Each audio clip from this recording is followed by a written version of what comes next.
Firstly, I will fully implement the May 2020 US-Korea Summit joint statement. Secondly, I will pursue a principled diplomacy to recover Korea-China relationship.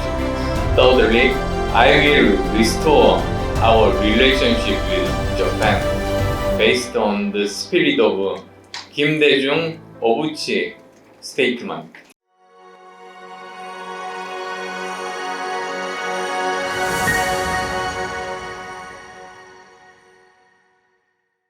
The foundation I envision for Korea's diplomacy is responsible diplomacy based on autonomy, pragmatism, and peace, while protecting the nation's autonomy and people's dignity based upon national interest first approach. I also yearn G10 Korea to be more proactively contributing to the world peace and development in a much greater responsible fashion.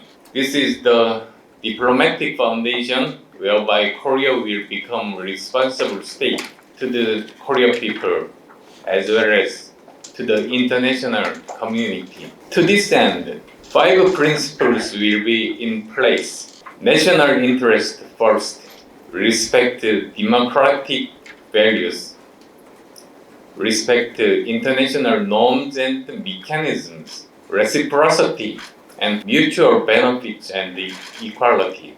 From this perspective, I will elaborate on where I stand on Korea's situation with the neighboring states, including United States, inter-Korean relations, and science and technology diplomacy. I will begin with our relationships with the neighboring states, including US. Firstly, I will fully implement the May 2020 US-Korea Summit joint statement.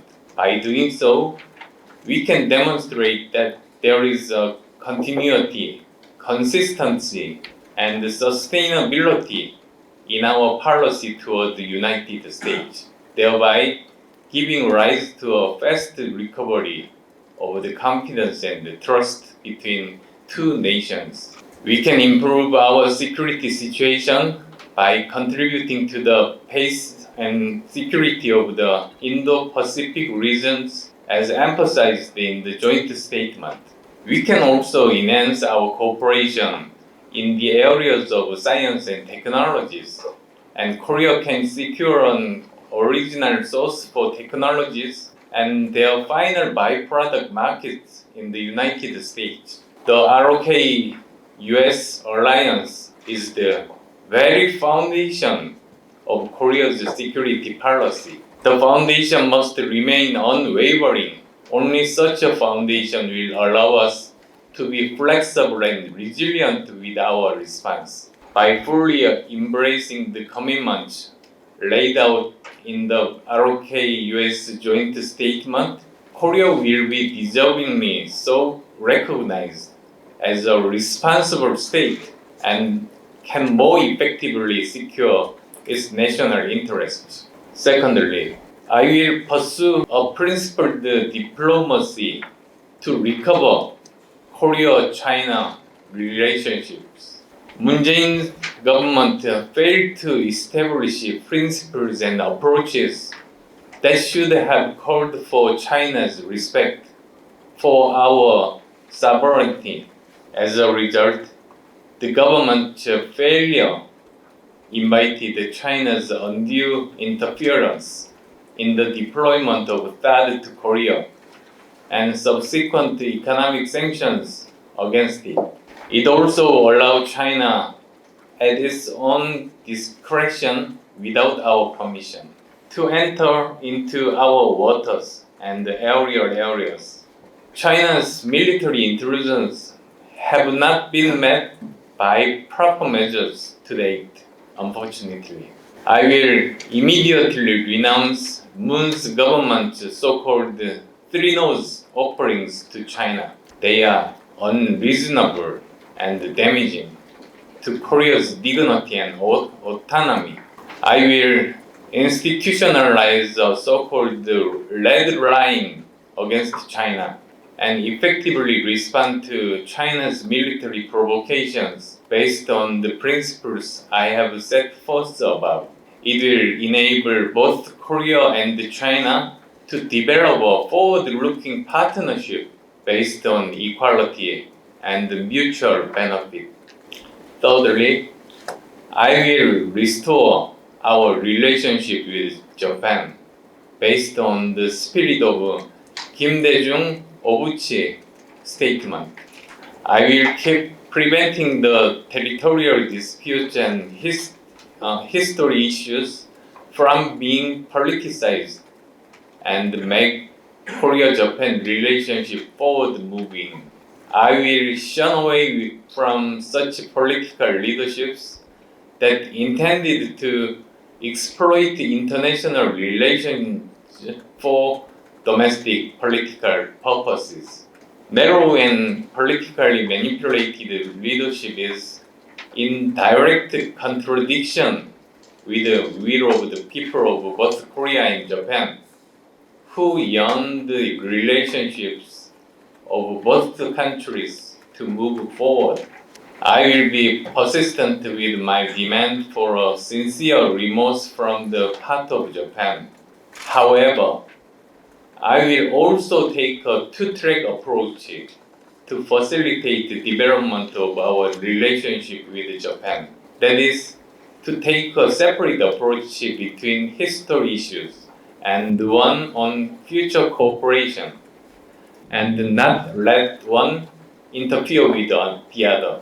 Based on these policies and principles, Korea will be able to contribute to the stability in Northeast Asia.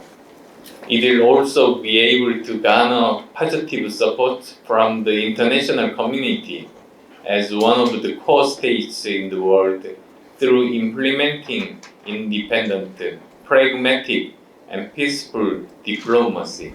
I envision in the end that Korea will rise to the status as a rule maker and no longer a norm taker by collaborating with the world as a responsible state. I will now present my vision on the inter-Korea relationships policy. My vision and goals for the Korean Peninsula peace is to realize a Korean peninsula without a war and nuclear weapons, and two Koreas living together. To meet this end, I will embrace our brotherly sentiments with sincerity when carrying out talks with the North.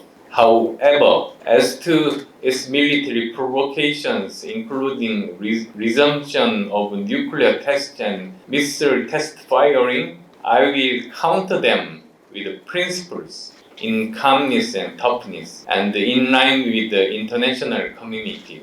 Global cooperative network diplomacy is vital in deterring military provocations in the Korean Peninsula. I will defend Korea's security and peace, the people's lives, and safety against such provocations in collaboration with the international community, and not shy away from resorting to military countermeasures.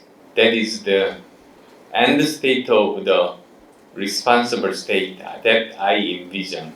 My government will strive to enhance the readiness and preparedness of the ROK-US alliance and deterrence capabilities to effectively defend the peninsula's peace and stability.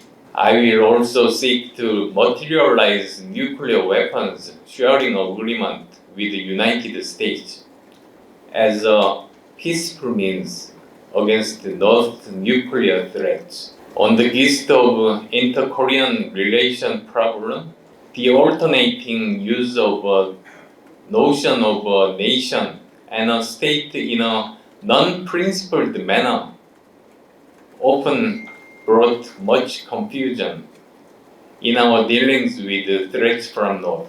It is true that the inter-Korean relations by character is a special one. However, it also entails a character of a normal state-to-state relationship. Therefore, North nuclear challenges, for instance, cannot be approached from a nationalist perspective. Such an approach will not lead us to nowhere. Our sober approach to North as a state is more effective in inviting it to a candid dialogue.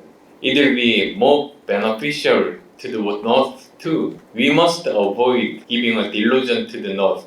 We must remind the North that a cliché approach that it once relied on does no longer works. What is more important is that we must lead the North to become a normal member of the international community. Should North denuclearization show progress, sanctions could be lifted.